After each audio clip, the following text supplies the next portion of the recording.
Good day, folks. This is Shane Hasty for the InfoQ Culture Podcast. I'm at Agile 2018 and I'm sitting down with Kim Scott. Kim is the closing keynote speaker and the author of Radical Candor. Kim, thanks so much for taking the time to talk to us. Thank you. It's great to be here today. So, let's go back a little bit. Why bother writing a book about radical candor? Can't we just tell people things? Yes, it seems like it should be so easy, and yet throughout my career I found one of the hardest things for everybody, for employees, for bosses, for peers, is to tell each other about problems, but also to praise each other in a way that's productive. And it's, all of us are told from the time we learn to speak, if you don't have anything nice to say, don't say anything at all.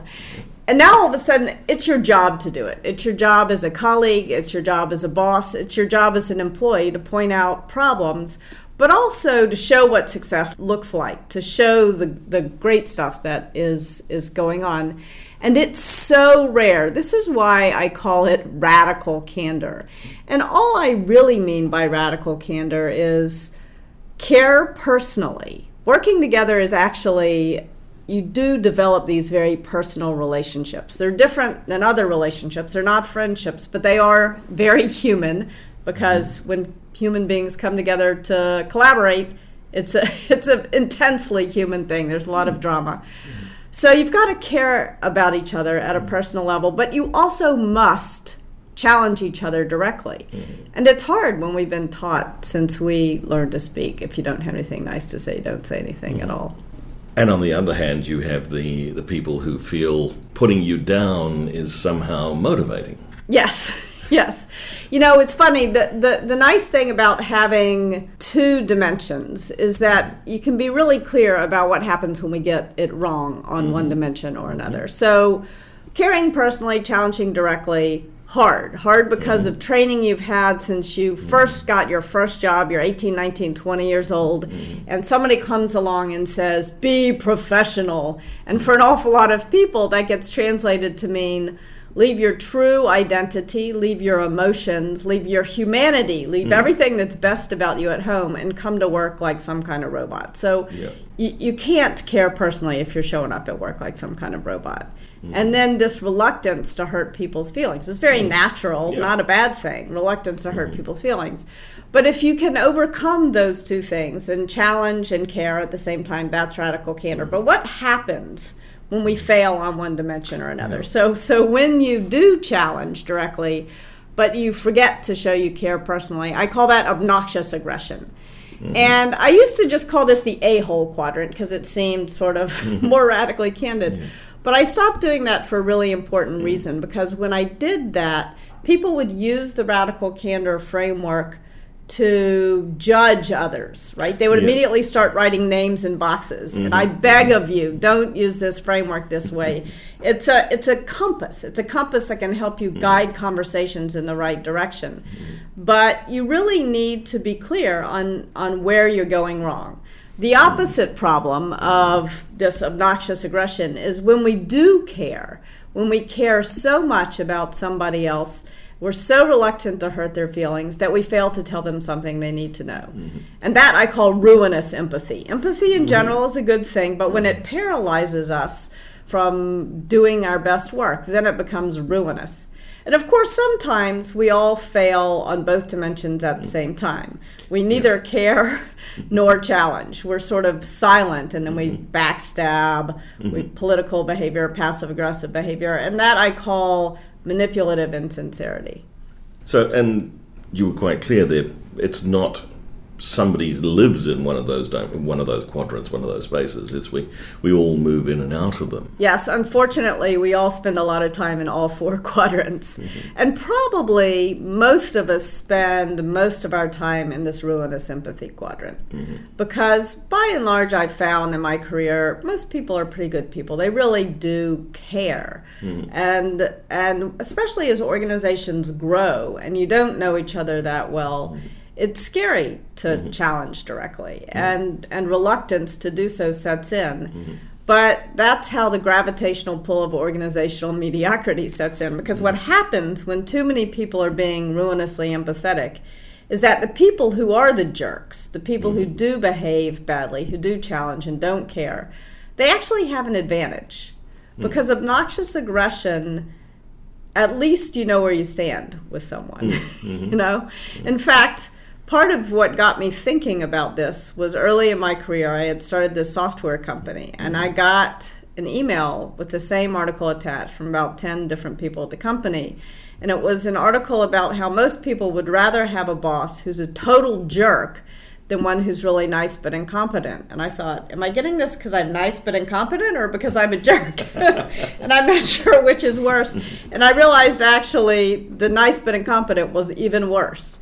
So then the jerks start to win, and the rest of the organization reacts to the jerks with manipulative insincerity. And the truth doesn't get told, and good things do not happen either in human terms or in terms of results.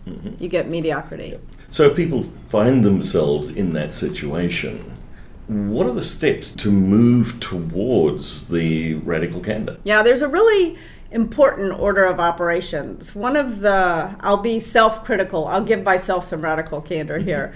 One of the problems with the way I explain the framework is that I often talk about giving criticism, because that's the thing most of us have the most anxiety about.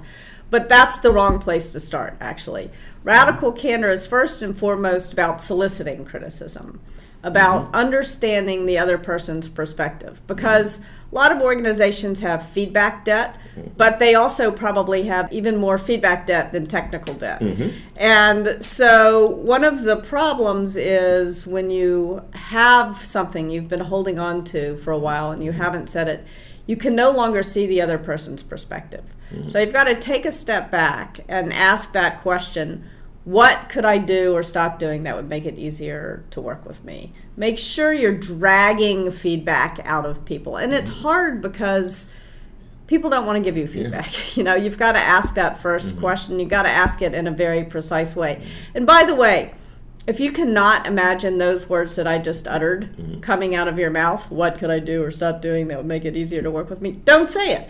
I was working with Krista Quarles, who's the CEO of OpenTable, and she said, the question I like to ask is, tell me why I'm smoking crack, right? So there's a lot of different ways to get to drag this out of people. So start by soliciting. The next thing you need to do is focus on the good stuff.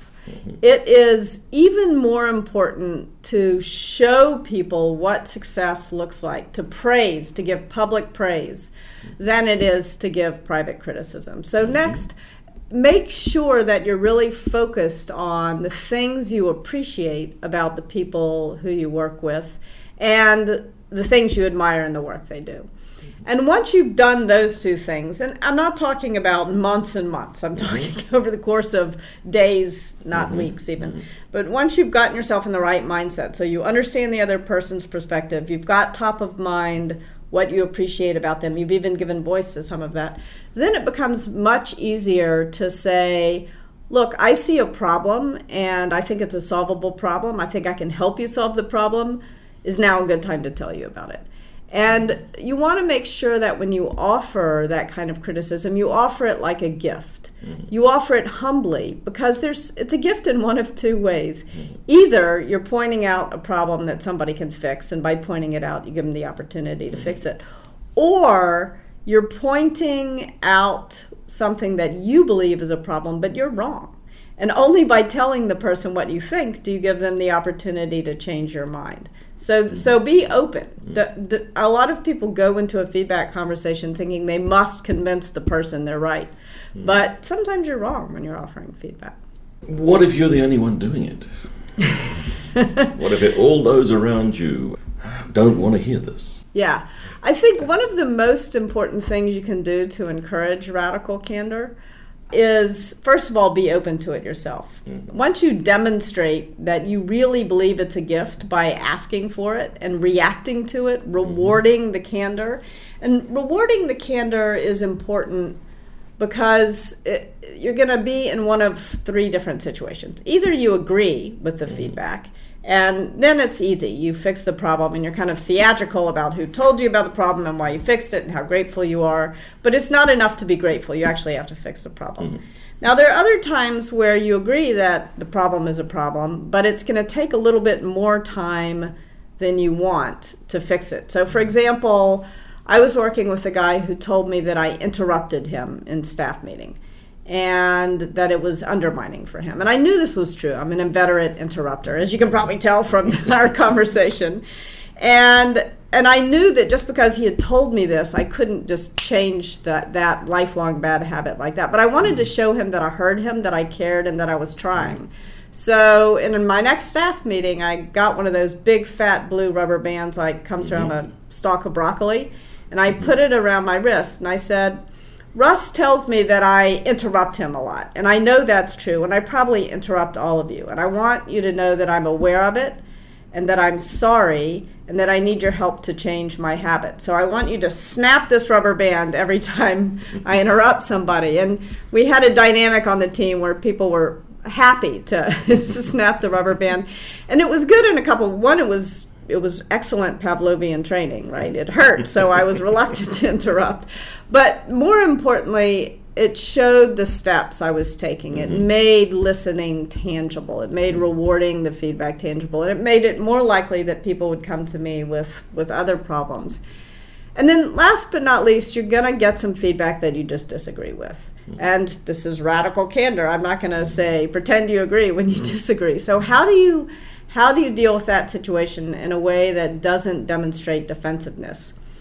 One of the most important things that you can do is find that 5% area of agreement. Find something that you can agree with in what the person told you. And say, look, I really agree with you on this. And that demonstrates that you're open to the feedback, you're not defensive. And then say, for the rest, I need to think a little bit about it. And do think about it. Really, maybe you can find 10% or 15% of what was said that you can agree with.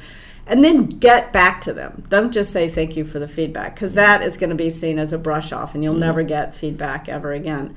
What you want to do is you want to get back to them and just offer a fuller, reasonable explanation of why you disagree. People can stand disagreement, but they really hate just being ignored. So often a fuller explanation for your rationale is a wonderful reward for the feedback. And you can't argue endlessly. You have to figure out how to listen, challenge, commit. But taking the time to explain why you disagree is a respectful thing to do.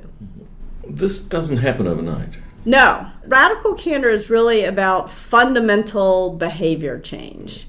And behavior change is hard. And the best way to start is just to start. So for those of you listening, just do one thing.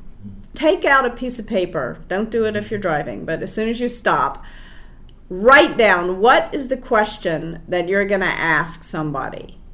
How are you going to solicit feedback? What is the way that you're going to drag the truth out of somebody? One of the most important things you can do after you ask your question is embrace the discomfort. For a long time, I thought that if I just made the people around me comfortable enough, if I just built trust, then they would naturally tell me the truth. But when you're the boss, especially, but in any case, people don't want to tell you. People really don't want to give feedback. So you've got to actually make it more uncomfortable for them to be silent than for them to tell you something. So one of the best examples of this is Toyota. Toyota, knowing that the culture in Japan made it very unlikely that people would criticize authority, painted a big red box at the end of the assembly line. And after your first week on the job, you had to go stand in the red box, and you weren't allowed out until after you had criticized 3 things you saw that week. Now, that's kind of intense. I never painted a big red box anywhere. But what I did learn to do was just ask my question, shut my mouth, and count to 6. I've only made it to 3 and you were starting to get nervous. You were fidgeting in your chair. Almost nobody can endure 6 seconds of silence. And you got to count slow, like 1 Mississippi, 2 Mississippi. So embrace the discomfort. Next, now you've dragged someone out on a conversational limb that they never wanted to be on. Your next job is to really listen with the intent to understand, not to respond, to manage your natural defensive reaction. And last but not least, you've got to reward the candor once you get it. It's not enough just to forbear from throwing a telephone at somebody's head when they tell you something you didn't want to hear. You've really got to do one of those three things. You either have to fix the problem, you have to show the steps you're taking to fix the problem, or you got to offer an explanation of why you disagree that it is a problem. Some very clear, concrete, actionable advice. Kim, thanks very much for taking the time to talk to us today. We really appreciate it. Thank you. Real pleasure to be here.